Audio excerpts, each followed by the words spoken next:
Correct. Thank you, Nicole. Let's see, is John done yet? I don't see him, but okay. All right, good morning, everyone. Good morning. Welcome to the January 15th, 2026 meeting of the Town Subcommittee of the Expenditures and Revenues Study Committee. Thank you all for coming, and we'll get going right away here. So let me bring up the agenda in another screen over here. Our first item is roll call. I think we have everyone here but Mr. Doc. Ruth Ellen's here, John Van Scoyoc, and Janet and I'm not sure where John is. Okay, hope he's all right. Can I just make one comment quickly, Ruth Ellen? I've got a 10 o'clock meeting that I have to get to. So if we're still going by 10, I'm going to sign off. Just FYI. Okay, I will also say that to the extent possible, I'm very particular on time or early, because I realize that probably everybody has somewhere where they need to be right now. So Okay. yeah, so that's thank you for mentioning that, and hopefully we'll give people some time back, maybe a few minutes beforehand. And anyone who does have a little extra time, make sure to read Chaz's most recent Town Administrator's newsletter if you have a few minutes after the meeting before 10. Okay, anyway, it's quite interesting. A lot of effort goes into put that together, so we thank you. The town thanks you for that. Okay, so the next item is to approve the minutes from the January 8th meeting that were prepared by Janet. I'm assuming everyone had a chance to read them, as I did. Are there any discussion? If not, can I get a motion to accept the minutes as written? So moved. Second? Second. Okay, let's see. John, how do you vote? Aye. Janet? Yes. Ruth Ellen? Yes. And I vote yes as well. So minutes are approved unanimously. Can I get a volunteer to take the minutes for today's meeting? Jesse, I'd be happy to do that. This is John Van Scoyoc. Thank you. Yeah, I should have asked that before we did even that. Okay, yes, thank you very much. AI Companion is looking forward to working together with you on that. Collaboration, I'm sure, of a human with AI Companion will be quite efficient. So thank you very much. Okay, the next item on the agenda is to review the FTE spreadsheet that Janet is going to review with us. I believe it's already been posted as well, although when I looked at it on the screen, it sort of cuts off sort of funny in terms of its the page layout in there. But we'll you know, if not, if it doesn't look the way we need to, Janet, maybe you can share your screen or I actually don't have it in front of me. I just posted what I received from Charlie, and here's Charlie. I'm not sure it's something that we should pursue. I've spent a lot of time. I know Charlie has spent a lot of time. I was starting from what went away during the pandemic and what's come back. And that's where we started. And then John Van Scoyoc and maybe you, Jesse, were going into real minute detail as the flows of staff through town. It's not a big change. And I even spent a lot of time going budget book by budget book, figuring, well, I can trace this while Charlie is doing his thing.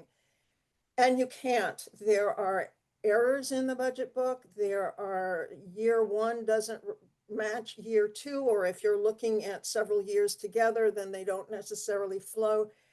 And the big thing is what are not operating budget staff positions, because things go on and off soft money and around. So basically what I can conclude, and again, I'm not sure the chart helps a lot, is there was a lot of money that went away because of the pandemic. It was about $3 million. We weren't able to get it all back into the operating departments, mostly because it goes to things like pensions and fringe benefits and all those other things that come off the top of that great big pot of money we call tax revenue. I did ask Charlie, and he's working on a breakdown of DPW because that's where I started. There were a lot of positions lost in DPW. They look like nothing's changed, but they've gotten new things. They assume sustainability, which didn't used to belong there. They've given away the staff positions for sanitation, but those people have been reassigned. So Charlie is doing a deeper dive to see if there's anything into that. And now I sent him and he's going to give me back some numbers, but these are the new things that have come into the budget, some of which impact those FTEs. So I personally don't think it's worth pursuing, but John had some questions. And so if you guys want to, Charlie's willing to work with you as well. And I said I would put it on the table. I'm not sure we're learning anything from it. If our goal is to say, here's the problem, what we're seeing is over a period of about 6 years, the number of employees in a very large budget hasn't really changed a lot. And that's not the source of the issue that people are wildly hiring. Yeah, the bottom of that chart, I guess, cuts off. It fit my. You know, it may be worth just running through what we found here, I'll turn Janet. it over to Charlie. Yeah, so actually, if Yeah. we could just start on the top side really quick, Chaz. You know, there's a blizzard of numbers here, but if you just look at row 24 with total reductions and restorations, and then the headers at the top, what we wanted to find out was how much money was cut from departments during COVID and in the years afterward, in order to meet the deficit we've seen, right? We found that we cut almost a total of 5 million going back to FY21. We've managed to restore around 2 million of that. We've managed to keep some of those things going on soft money, around a couple 100,000 of that. And there's still about 3 million that remains reduced. That's the big, I think, takeaway there. And I think that is helpful context just to show that the town has not been just simply adding. There has been quite a bit of effort going back to 21 to cut back. And so we can take questions here, but if we want to pause for a second, but that was something we looked at. It is kind of hard to dig into the minutia of it, Jan, and I understand if that's how you feel. But I did think that was a helpful exercise to get a sense of, well, this is the effort the town has made to beat back cost increases. Right, yeah, let's take a second just to look at this because it wasn't easy to read in the attachment the way it was the way it got reformatted for, you know, civic clerk. So the brief summary are the things that sort of got reduced. Is that sort of like a highlight? Right. We can break down what those items are in particular, but I think there was a sense from Janet that we wanted to sort of simplify the conversation a little bit. No, I think though these are great. I just wanted to make sure that's what that was. Yeah, the summary Exactly. is what the reduction was, means we took a hit, you know, in terms of building repair and maintenance or personnel and supplies in the library. I get it. No, this is the kind of level I think people need to understand when we're talking about the fact, and this is significant, that we're 3 million lower than we were before. I guess if it maybe down below that you have the FTE equivalent, so people get a sense of what's changed. What's changed. Yeah, that could put it into, you know, context at a good intermediate level for people. But no, this looks very useful. Well, I found the top chart very, very helpful in terms of these are the gross numbers. It's in trying to add and subtract and see what the bottom chart meant, especially since at the same time you and John, and I think last week we were looking at, you know, really, really finite FTEs. And so at this level, it's somewhat useful. It's still a lot of numbers. And so I leave it to you guys to say, if it's too many, because I'm used to looking at these numbers. But I didn't know if people wanted to delve even further, and that's the part that I don't think would be productive. Yeah, I think that maybe it's in the lower chart, Charlie, but last week's sheet that we looked through showed a net increase in FTE over the last couple of years, both in the town and in the schools. Right. So can you? Is that represented in the lower chart? I will just say, right, and we can scroll down and look at the lower chart, Chaz, if you want. It's up to you. One thing that I noticed about the figures that were presented last week at Townie and RSC, and I think maybe had been discussed before, is that they're the all funds figure, which I understand paints sort of the most sensationalist picture of FTEs. But when we're talking about the deficit, we're not necessarily talking about water and sewer enterprise or golf enterprise or revolving. And so when I built this chart for you, Janet, I actually carved those out. Okay. So, and I can add them back in and they will show that same FTE growth that John was referring to last week. Okay, so what we're seeing here is a breakdown between FY19 and 26, which I think aligns with the years that John was working with, Yes. of both the salary budget and the FTE growth in each of these departments. These are all general fund departments, right? So none of these aren't outside funds, in other words. We're taking the total FTEs. We have 3 sets of FTEs shown here. If you want to simplify the conversation, just look at columns M, N, and O, which show the total FTE growth in the general fund departments, which shows a growth of 18.84 FTEs. But what we have done here is break that out by how many of those are on the general fund budget versus how many of those are on capital or grants or other soft funds that are essentially in the org chart of a general fund department, but being funded by another funding source. Okay. Does that make sense? Yeah. And so, as you can see here in columns F and H, we're showing that the town's general fund FTEs are actually level. So in other words, budget, property tax, local receipts, funded positions are level between FY19 and FY26. Right. And we have grown, as shown in columns J and K, by 18 soft funded capital grants, other sources funded positions. So I think this is a really powerful image, and I can very easily add the enterprise and revolving funds underneath to make up the difference of the FTE growth that John was seeing. Because I think that it will show a greater FTE growth if you factor in the enterprise and revolving funds. Yeah, and one of the things I would suggest in future budget books is that it clearly delineated because John was looking at the chart that has everything. I started looking at individual departments, and it's not always clear that there are things, not coming out of the general fund. So to the extent that can be in the budget book, it makes it clearer for someone looking at this and then going back to the budget book, they're going to do what I did. I said, wait a minute, Charlie, John's numbers are this and yours are that. Well, I completely agree with you, Janet, and that was something that was lost in our budget book between FY19 and 20. If you look at the FY20 budget book, there's no show of how many of these positions are grant funded. If you look at FY19 in the budget book, it is shown. And as I came on in 2022, I didn't have a chance to work on the 23 financial plan, but you'll see in 24 and 25 on the FTE page in section 2, we do reflect the number of capital and grants funded positions. And in FY26, it's only on that page. It's not built into the department sections yet. That's a project for this year. We are showing these figures that I have here in the FY26 column for capital and grants funded. They're reflected there in the budget book this year. Good, in FY26. because That's smart. Good. It's important when you're looking at individual budgets, particularly I focus on the small departments because 1 FTE means a lot more when you only have 4 staff. But to know how much they're dependent on those funds and sort of to make everyone aware, especially the ones, like the Council on Aging, which can do its own fundraising. But you have a lot of public health has always been dependent on grant funds. And I know that the larger departments are too, but again, the impact is very different. And so that is what the town needs to understand. It's not we're wildly hiring.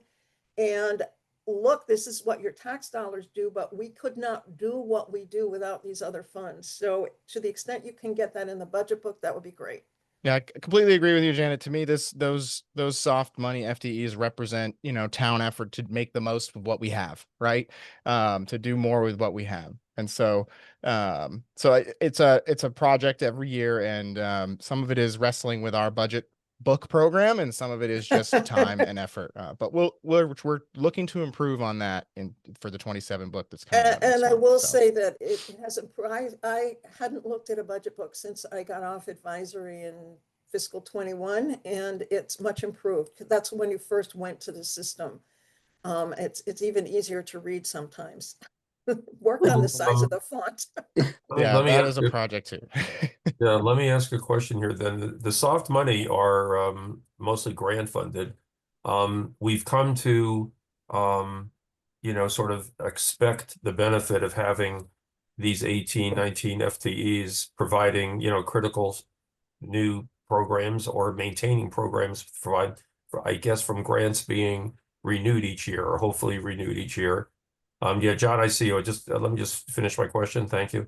But the deficit that we're facing in terms of an overall town deficit really would hit, Charlie, the general fund. And Correct. so I understand that the number between 2019 and 2026 is flat, which is fine. It means we've grown through the soft money side. But if the deficit's hitting the general fund, what would we look at in terms of potential FTE loss? For example, that's going to hit the general fund, not the grant side. So Yes. the reductions that Chaz has been discussing, I think it's a total of 18 FTEs are general fund FTEs. Okay, thank you. Thank you for clarifying that. Okay, great. All right, John. Well, first of all, I want to say thank you very much for presenting these numbers. And more than that, thank you for acknowledging that these types of numbers haven't been tracked. And am I correct in saying that until this exercise was undertaken, if you went through books from past years, you wouldn't be able to know this information. Is that correct? If you go back to FY19 and before, which is sort of the format that the budget book had been in for a long time, Melissa and Sean did have that built into the budget book. It's not as sort of upfront as we'd still like it to be, but it's there. You can find it. And then between FY20 and FY23, and even I think FY24, which is the first book I got to really get to engage with, I don't think it's reflected at all, John. I don't think it's even in the slightest. And so Could I just add that I think the conversion to OpenGov was part of the kind of what got lost in the translation. Yes. And we also had two different people in that position that had different interpretations on how to present the data. So I think, having some stability in the ATA position and then also just getting more comfortable with the software is why we're able to kind of make sure that these numbers are presented in this way too. Thank you very much, Melissa. And so furthermore, I want to say that this is extremely important information to have. And I'll cite two examples of how important it is. If we don't see this distinction made whenever there are budgets presented to town meeting, the number of full-time employees could remain the same from, let's say, 2015 to 2025, but you might not know that, in fact, there were in 2015, 100 grant-funded positions, but now in 2025, there's only 30 grant-funded positions. And so essentially the town budget the town revenues have taken on the added burden of some 70 positions. So we really need to know this. And I'll further cite that one of my early experiences in dealing with budgets and budget issues came when I was at a school subcommittee meeting. And I heard one of the school committee members express extreme frustration that the budget in front of them had significant numbers of positions that formerly were grant funded. And, the way she expressed her frustration was to say, we have been saying for years that we can't keep carrying positions when the grant money runs out, and here it is again. And when is that going to stop? And that was like maybe 5 or 6 years ago that frustration was expressed by a school committee member at a school finance meeting. And it's something that has to be tracked, or else before you know it, you will be funding a fair number of, once grants funded, positions that were once grant funded, and now suddenly have been taken on by the town or by the school department. Right. So are you suggesting, John, that some of this soft money ends up becoming a burden on the general fund? It depends. It depends on Hard whether to a track. position that is grant funded becomes, quote unquote, essential to Right. the operations of a department and then is carried forward after the grant runs out as a, town revenue funded position or a school revenue funded Right. position. I think when Charlie's able to complete what things have been added to the budget, a lot of it coming from town meetings, some of it coming from the select board, but new things we didn't do, we'd be able to see, did those start from grant funds? For example, some of the transportation money that the Council on Aging is using, which came off ARPA funds. It started as a pilot program, and for 3 years, when Ruth Ann Dobak presented the budget, she said, and we know that we're going to fall off the cliff, and we know we're going to fall off the cliff. The problem is it's essential for the senior community, and revenues don't grow as much, or they grow and they get diverted into silly things like fringe benefits, which, those things that Yeah. have to come off the top. So when I said I wasn't sure how useful this was, it's because I was concerned that it would be a blizzard of numbers that most people wouldn't be able to get their brains around. If you all can get your brains around it, fine, because Charlie and I spent a lot of time putting it together. So Yeah. then let's keep it in. Yeah. Well, let's say we didn't have this, and we go to the voters for override, and all they see is the former tracking, which, as Charlie said at the beginning of the presentation, would show seemingly I think you said 18, added Something like that, positions. yeah. Yeah, yeah. And somebody who's, fighting the override, says, why are we being asked for an override when you've added 18 positions? And, why are we adding positions if we're running, budgets that have huge gaps in them? Mhm. It pollutes the sort of discussion if this kind of thing isn't explained. And furthermore, it also gets in the way of good financial planning if we're not tracking what happens to positions that are grant funded after the grants run out. So It's Right. true. there's another piece of this that I hear that we somehow have to address as I'm looking at the footnotes is when things get added through an override, which several positions were, those are some of the things that are bubbling up from the community that they don't fit because there's no room. And people don't seem to understand that. Oh, you're putting this in the override so it will pass, not you're putting this in the override because there's no funds and it didn't exist before, and how else are we going to do this? Well, That's another. Janet, thank you. Yeah. Yeah, Go that's ahead. another thing that somebody has to delve into. I'm not sure I'm the one.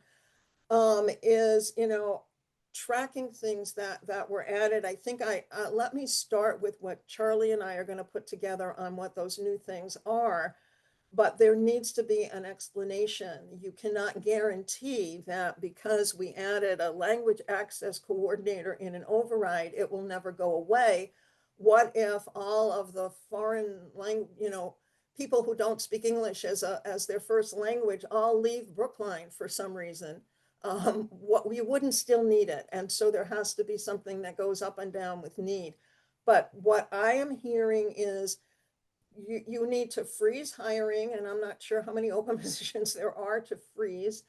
And you need to make things permanent once we finally get you to put them in the budget. Those are all things we're going to need to address. So actually, John, the number that we had in the spreadsheet that we showed last week was a net change from FY19 to FY26 of 25 FTEs. So somewhere between, so if it's not in the general fund budget, which is flat, and it's got to be something more than those 19 that are shown on the soft money side, plus another 6. And that's when I said to Charlie, this Yeah. is crazy. I can't match Yeah. the numbers 'Cause I can't go from. So I think, yeah, I think, So just to note, I can very easily tie this sheet out to John's sheet. What is missing from this are 3 additional lines that say Oh, water sewer enterprise fund total FTEs, golf enterprise fund total FTEs, and revolving fund total FTEs. And that got will it. show the additional 7 growth. Okay. I If, get, if, yeah, if you want me to do that, I think that's just, this is just the version this spreadsheet was in, frankly, basically last week. I haven't had much of a chance to touch it since then. okay. No. I mean, I'm not sure that we need to have the spreadsheets clash, you know. I mean, like it's not going to be a big deal. We understand. I mean, maybe even, you know, so if someone goes out and finds the FTE and wonders why it doesn't match, maybe just a note that Yeah, says, we should clarify. I would maybe annotate that the 18 becomes I guess 25. well, yeah, 25, and it's this many, this many, this many. Um, is there a marginal cost to the town to bring in the soft money FTEs? Or is it all accounted for in the soft money?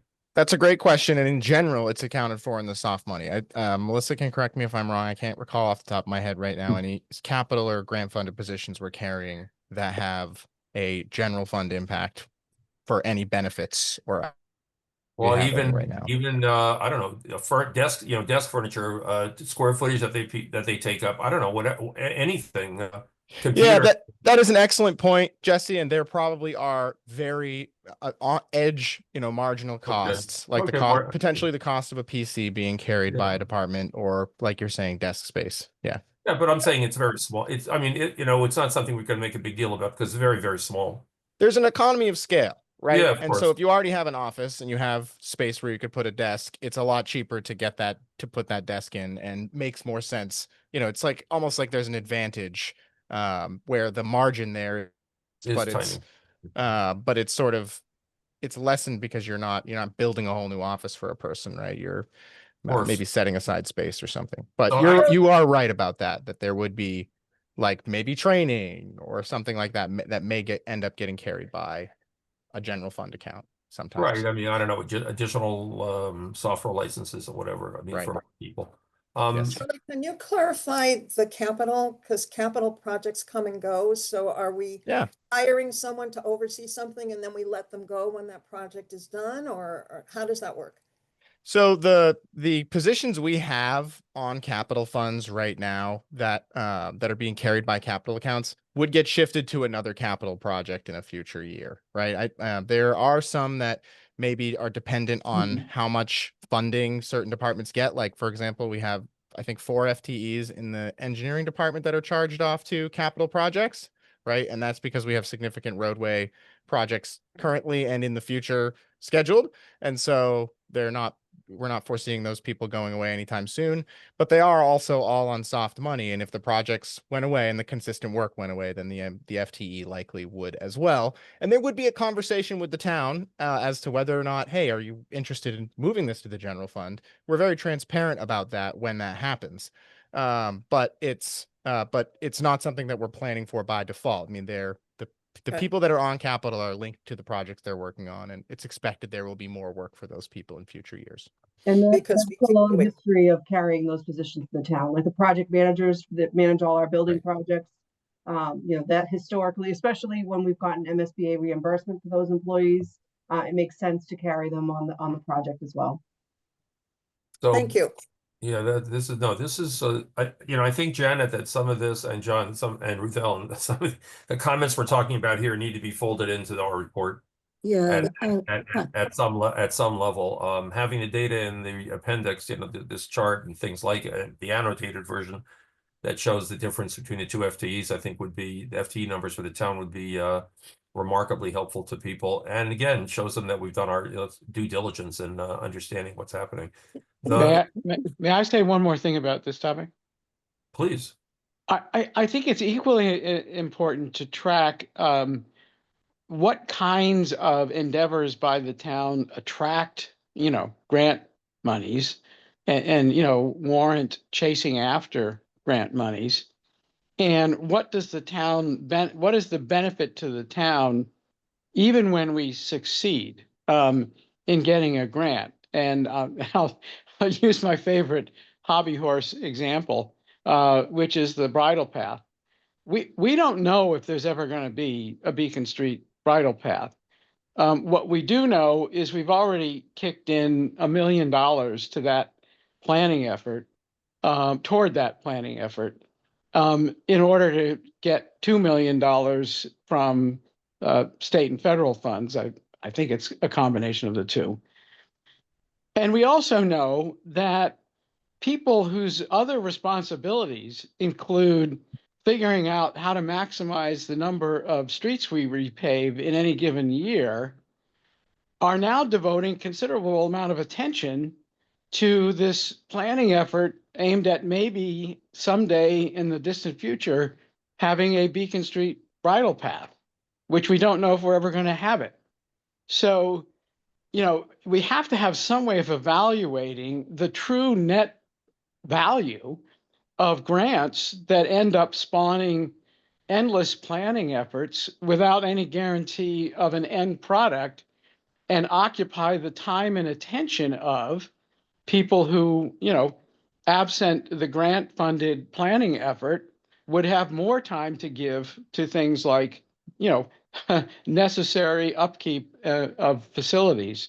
So that's the other point I wanted to make. So Jesse, to what you were just saying, now that we've had the discussion and the numbers are more or less finalized, Yes. and when I get the other piece of it from Charlie, which is how we add positions, where the demand comes from, I will tackle to write that into the report, and I might leave it to you to figure out where to place it. Sure. But this was in the back of my mind when I put in that other that I still haven't started to write because I don't have all the other pieces. But yeah, I just made myself a note because we need to explain too something about revolving funds and soft money and capital money, because I don't know if people will read it at all, but they certainly don't understand it. I mean, I could look at some of this and say, oh, okay, when he says it went somewhere else, this is where it must have gone. But yeah, I'll try to put some of that in a couple of paragraphs.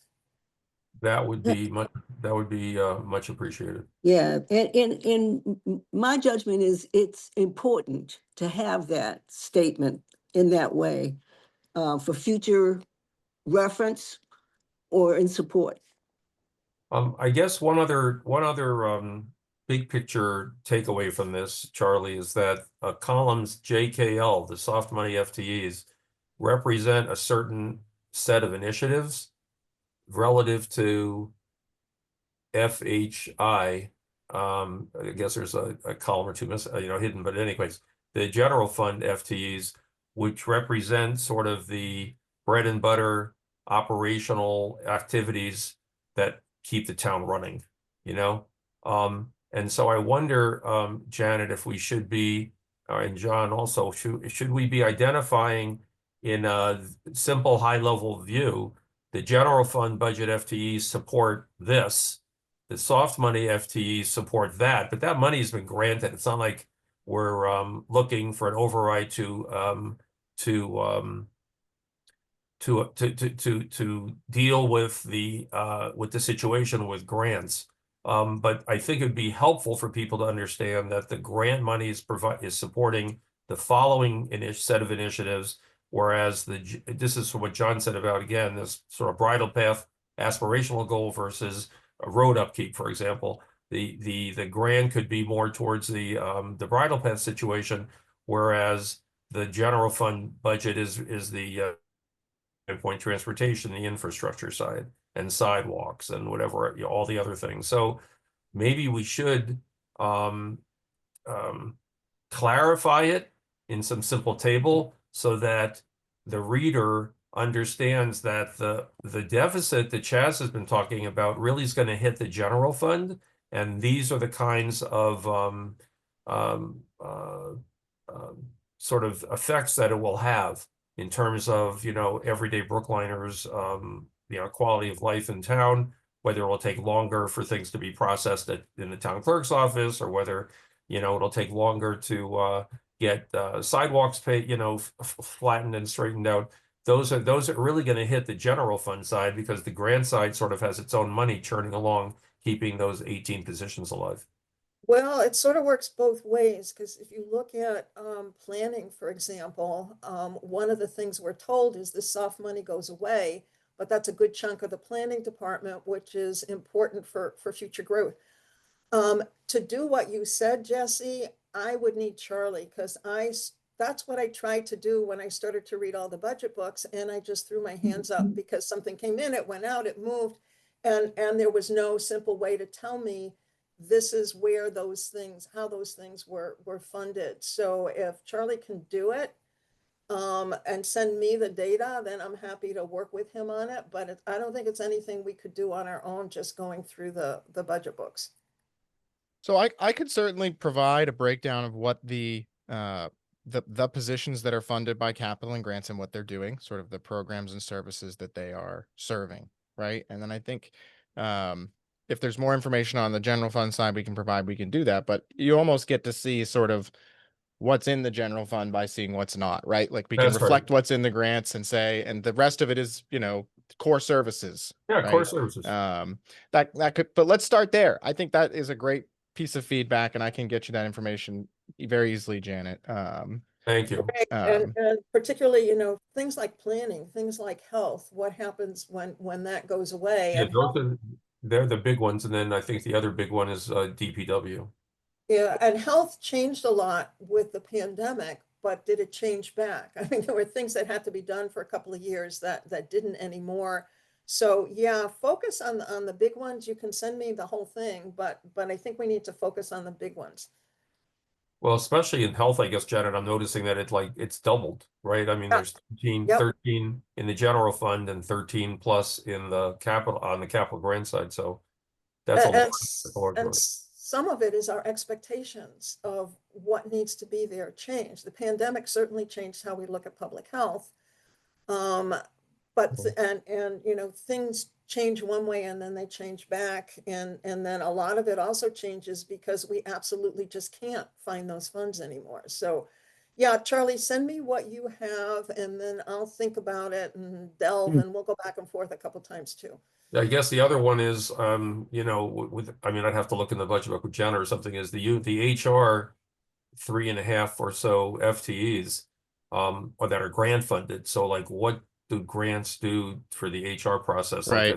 Like I wouldn't know. I can talk through these things right now too. And so HR actually has a few positions that are charged to basically trust funds. And so those are funds that have, are either left over or accumulating. And so some of those will be decisions that town administration will need to make as those funds either close out or, the balance gets lower. But it's providing capacity to the department to do things we would like to be able to do. On the health side, you have to remember in the past several years we've had the addition of ARPA funds, which have gone away, and there are no FTEs in health that are now still charged to ARPA, but also HCA and now opioid settlement funds, on top of several state and federal grants that health has been able to get. And so we can break that down, but just to the balloon in numbers there makes some sense when you factor in the sheer amount of money that's gone into public health. Right, that goes to the Regional Public Health Consortium, Exactly. which we host. So we get a huge benefit from that, and as do other communities that we are teaming up with: Belmont, Newton, Dedham. So it's a big benefit. We'll break that down too. We'll describe what that is. And Charlie, also add on to that, what's in jeopardy? What is really, really short term? Because we're looking at 26 and we know the ARPA fund went through 26, but what's in jeopardy that the town is going to have to consider? We're either going to lose this or we have to find money for it. Thanks. That's good feedback. We can do that. John has his hand up. Yes, he does. Thank you for noticing. One more question. You're being too polite, John. One more question that I think is worthy of at least raising, whatever the answer might be. How many departments actually are departments that on a regular basis seek and receive grants. And within those departments, how many positions, maybe it's only 1/2 of one position, are actually assigned to grant seeking and grant handling, because it isn't just the seeking of the grant. Once you get the grant, you have to do all kinds of follow-up work on the grant. And has the town ever explored basically just having a grant seeking and grant handling central position that works across all departments on their needs for grants and for handling grants?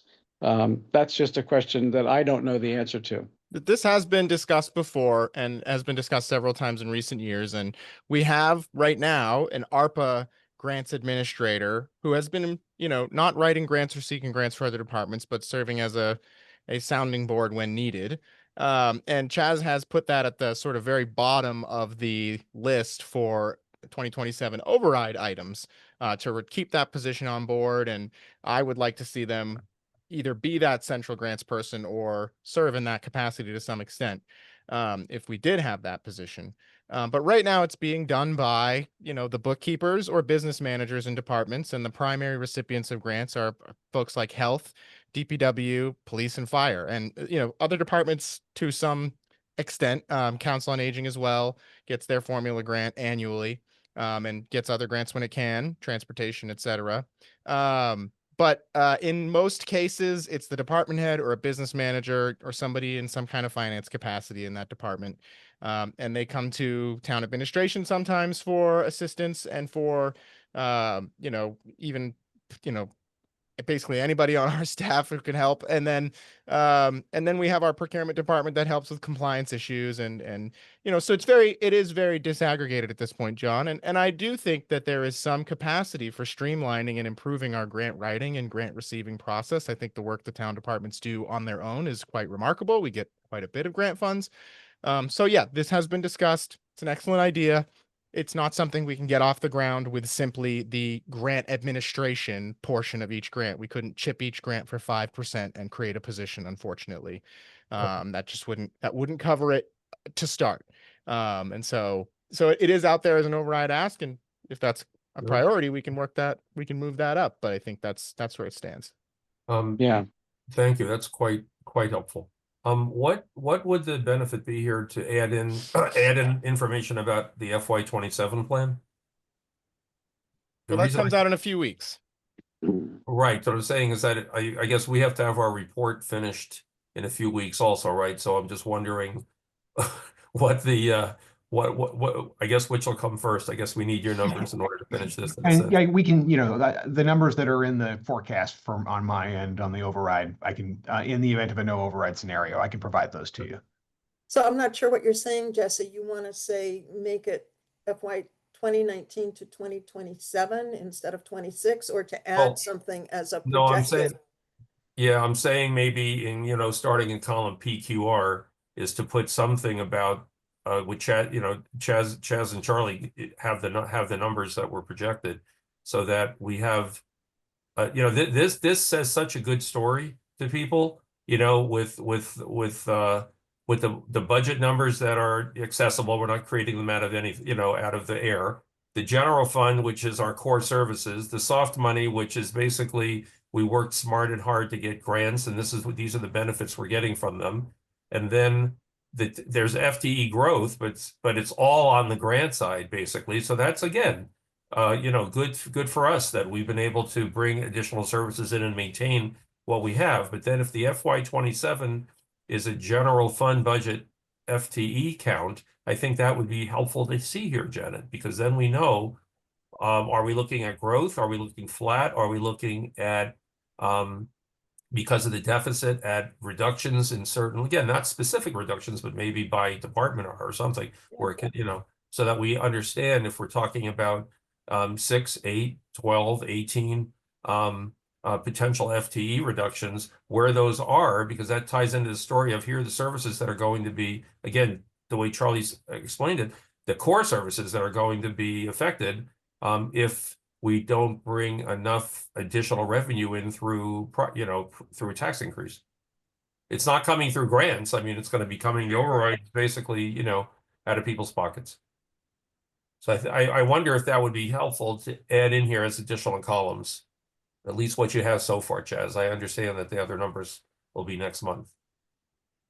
Yeah, I think we can do it at a high level. We can say override, no override FTEs. That So would you be can helpful. see, so people Yeah. can see the change. Yep. Why don't we get them from you? Because then we'll know, like, if we create them from other data, it may not match. So if you Yeah. could do that and add it and send to us, that would be Right. that would be great. Yeah, and you'd see the FTEs that, yeah, right. I mean, basically in the current override scenario we have, the FTEs would be roughly flat because you would see some positions come off grant money, most notably the sustainability positions. But you would also see, you know, and I would let me pause there and actually take that back. Because with the police positions, because we're treating those positions here as being off the books, or we're taking the savings from those positions, so those FTEs are disappearing, and so they would be restored, and so you would see those police FTEs come back on. So the net increase in a yes override scenario would be some FTEs, but that would be the bulk of that would be the police officers who we have always said are coming back, would be coming back in that scenario, coming back. The other situations would be, we would see some positions be reduced even in a yes override scenario or moved to more stable grant funding, like the opioid settlement fund, for example, or rec revolving. But then you would see some of the grant funded positions come on to that we've identified as priorities come on to the general fund. And so those would kind of be a wash in an override scenario. And then you'd have the 6 police positions. So to I think everyone's point in this, and I think John has raised it, especially kind of sharply, which is the numbers are really helpful. But it's the story about the numbers that's going to be critical. The narrative is going to be crucial in this to ensure that people don't people understand what they're looking at. And so we're happy to, we're happy to pull the data and so forth, but I think it's also critical for us to be able to help you in terms of telling the story about what these things look like, why these things happen the way they are, and what it means on a practical matter. Might I suggest that Charlie continue to work through me so that we don't get 5 people and then I'll digest it and bring it back? Yeah, absolutely. That was going to be my suggestion, is that I can get that to Charlie. Charlie can get that to you, and we should continue that workflow. That seems to be very productive. That's great. Well, All right. Go ahead. I hope I'm not being too heavy-handed about this, but I just want to add one thought here. Janet and I were at a meeting of the Council on Aging yesterday, and there was a terrific presentation about the program they offer to people. What is it called? Tech Buddies program. Right. And at the end of the presentation, the presenter said that he's been doing this for the senior center, and it's been growing through an ARPA grant. And so I suddenly thought to myself, well, what's going to happen when that runs out? And I asked the question, and it turns out there's going to be a replacement grant that's not ARPA, but it's something else to keep that position going. That kind of a program that is grant funded and then all of a sudden the grant goes away, to me, makes perfect sense for an override decision. For it to be on an override ballot. And I think it's explainable to people. We didn't have this program before. We added it through an ARPA grant that was extraordinary. It turned out to be really valuable. And now to continue it, we're going to need an override. In this case, it doesn't need an override. But I just think people should consider the possibility that one of the primary purposes of overrides could be to give the voters a say on whether a grant-funded program for which the grant has run out is worth keeping, to the extent that they'll dip into their pockets and add, money to the town's budget for it. That certainly describes the transportation line. It is absolutely the transportation line. Unfortunately, what I'm hearing, and I'm hearing it from more places, is we understand that, but we just can't afford it and we have to say no. And then there's an awful lot of pushback against the schools, and I have no information on the schools, so I can't address it.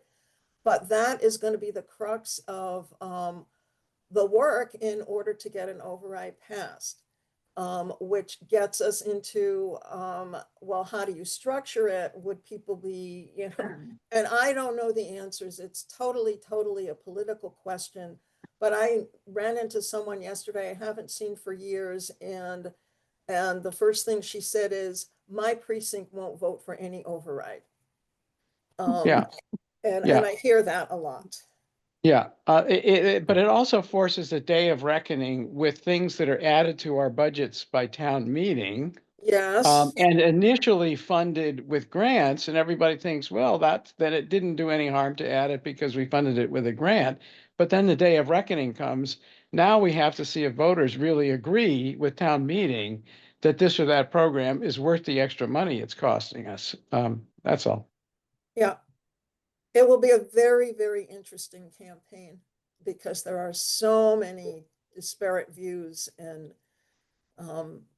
I have seen Brookline fracture like the whole rest of the political establishment in this country. People are more apt to go into their own little, this is my world and I don't care about them. And our focus has to be everybody. All right, that John, that's an important point. The challenge is that no one would argue that some of these grant funded initiatives are good ideas. However, in a sense, many of them start from a single person or a request, and either a very germane request or an idle request that someone sort of runs with. It becomes a little project. It gets grant funded, and then we turn around and we say, how do we get into this? So it then has further reverberations, I guess, and becomes complex. So yeah, I see what Janet's saying, that people look around and say, look, there's no end to the good ideas people can come up with, and maybe even find grant dollars for them. And yeah, it may help a group of people, but then again, we're asking everyone now to go into their pockets to support it at some percentage, all these ideas that have then sort of germinated and then started to run, and we sort of get used, a set of the population gets used to it, to having it there. Look, in the interest, so this was very worthwhile, Janet, getting this information together. Charlie, thank you very much. In the last 5 minutes or so, again, Ruth, Ellen, I'm motivated on a lot of levels to finish on time. Yeah. So number one, I wanted to, before we go, just move out of the agenda sequence for a second here, just to confirm our next meeting. At the moment, we have been meeting at this time Thursday mornings. I'll make, I don't know if a motion, but just a suggestion that we continue next Thursday. Is that enough time, I think, for Charlie? I know was writing down a couple of items. I know you're being pinged by a lot of people and you got budget book time, I understand. And we saw the incredible work you're doing to support the school side too last night in the other meeting. So the 22nd at 9 a.m., is that going to work for our subcommittee and for Chaz's team? And if so, we're going to just we'll get some information back to you next week. It's obviously continued work in progress, and absolutely. There may be we may need to follow back up, but we'll get you something for next week to discuss. Okay. I would also say, since we're almost at the end of January, that people need to start looking at the rest of the report, because the whole focus right now is how we got here. There's a whole bunch of stuff we haven't looked at. I also have on my desk to start tackling the increases we've had from overrides, and sort of see if I need to chart it and circle back to Cliff, who's doing an impact of overrides on individuals. But there's this whole other thing that I'm not hearing people jump in to say, I will write it, I will look into it. So Charlie and I can do this wonderful first part of a report. But somebody needs to start working on the rest, because this is gonna pretty much take me up for the next week or so. Right. So let me just segue in, in the last 3.5 minutes here on that. So I put together what I called Town Report Shared, which is what I committed to do last week, was to build not only a table of contents, that Word helped me do that, but I took all 3 documents that we've been working with and merged them together, and included Janet, both of your inputs, even though there's duplication there. So the plan is the following. The original document framework that John Doggett and I came up with is in there. There are a set of questions that John Van Scoyoc had come up that are in there. There's the summary, not only a summary plus virtually all the slides that were given as select board presentation that Melissa and team came up with that were presented that are in the appendix. They're also individually table of contented in terms of indexed so that we can get to them.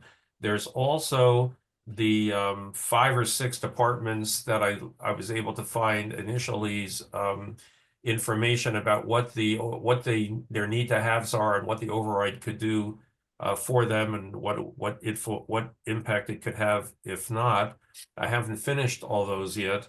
That's in there, all in the same document. So number 1, we need to get that document, I don't know if it's Chaz or Charlie, to get it into the share drive, so that we can turn tracking on, and then have Ruth Ellen, she can print it out from there and then do her work and then give it back to us, so that Janet can go through her 2 sections and clean out the parts that are duplicative, or the early version versus the newer version. And so that John Van Scoyoc, John Doggett, and I can work on sections without overstepping each other. So with track changes on, we can even be working on the same section. So what? That's like that. That's not a worst case scenario, because 3 versions of something may, if we step on each other a little bit, so what? It'll be fine. We'll clean it all out. But the thing is, we need to have, I think at this point, with 5 of us working on a document, it's just going to be too hard to do if we're emailing sections back and forth. This way we can meet and look at it. So or work on it, as I plan to do something independently, and then reach out to subcommittee members to, on a less than the threshold for OML, just to talk through things. So Okay. so could we get that link? I'm not sure if it's Charlie or Chaz, but can we get that today, please? Just put wherever it needs to be, that document. And then I'm not sure who controls turning the track changes on or off once the document is posted there. I'm happy to do it, but So that's actually on an individual Okay. level when you're using OneDrive. So when you're in Fine. Word, you just turn it on or off. Yeah, But yeah, when you're yeah, in yeah, yeah. OneDrive, it's in the top right, and you have to, each individual person will have to change from editing to suggesting. That's what it's called. And I think All right. or reviewing. I'm sorry to interrupt, but I've Okay. got to go. I've got another meeting Okay. at 10, Okay, and Ruth Ellen. we'll look for this connection. Yes, thank you. So Charlie, in OneDrive, are we talking about still sharing a Word document, or is it going to become a Google Doc? It'll be a Word document. Yep. Okay, fine. Yep. Okay, good. So that's fine. So let's If you let's send me get- whatever you're looking to have in there, I'll add it to the folder and resend out the link. Everyone is already added as an editor. Everyone on Townie and RC is already added as an editor to that folder. So you can also drop things in there whenever you like. But I can drop the file in there and if I have resend the the link folder out. from the other thing you sent, then I can do it then. Yeah, you Well- can also copy from it, because I prefer to work on my own desktop, because I keep changing my mind, and then it makes it impossible to look at what I've done. So you can take what you want, put it on your own desktop, play with it, and then drop it back in with all the edits that really make sense, because it's not, oh, I don't want to say it that way, I want to say it this way. Right, but when you're saying that, Janet, you're putting it Back in the shared drive. So I'd be working on it, saying this is what I want everyone to see before, and then put that back in the shared drive, so that it's not me changing my mind throughout the shared drive. right. But are you in that case? Are you're adding another document into the shared drive of your? I would take the section I was working on Oh, and that you're copy that in to replace it with the changes so that you could see it, but you're not looking at the I'm going left, no, I'm going right along the way, because I change my mind a lot when I'm writing. Okay, so I guess my question though is that is that one document, anytime any subcommittee member looks at it, gonna be the most recent? Will it include the most recent updates from people, or are people gonna be working somewhere else and then drop them in at different times? Well, I'm not sure it helps you to see as I'm working. Okay, So, so it would be the most recent thing worth looking at from me, but Okay. no, I don't, I would be updating Yeah. it, but in a more rational fashion. Okay, fine. So what I'm gonna do is reach out to some of us, the subcommittee members, later today, tomorrow, about beginning to, modify, edit, restructure, remove parts of this stuff so that we end up with what we want in the front, in terms of the executive summary and the purpose, and then tell the story. I think having there may be too much information right now, sort of in the appendix, and if that's the case, we don't have to have it in there. If we feel it'd be helpful for readers, that's fine too. I did have a brief discussion with Sadaf about how we're going to merge this with the school side. The school side's not really ready yet because I haven't seen any real budget yet. So, but at some point that's going to happen as well. But I think that, and that will modify what we have, because we're talking about total override. That's going to have to include what the schools need as well. So, I'm gonna be working more and more closely with her to try to figure out how we're going to get the two, reports folded together. So I don't know what format they're even thinking about using it. And with that, I'll ask if there's any new business. If not, a motion to adjourn, So moved.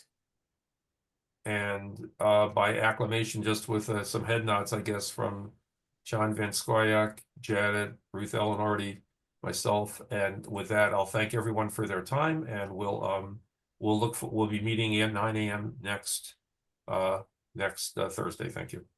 Thank you, Thanks, Jesse. Jesse. Thanks, everyone. Thank you. Have a great day. Bye. Okay, bye.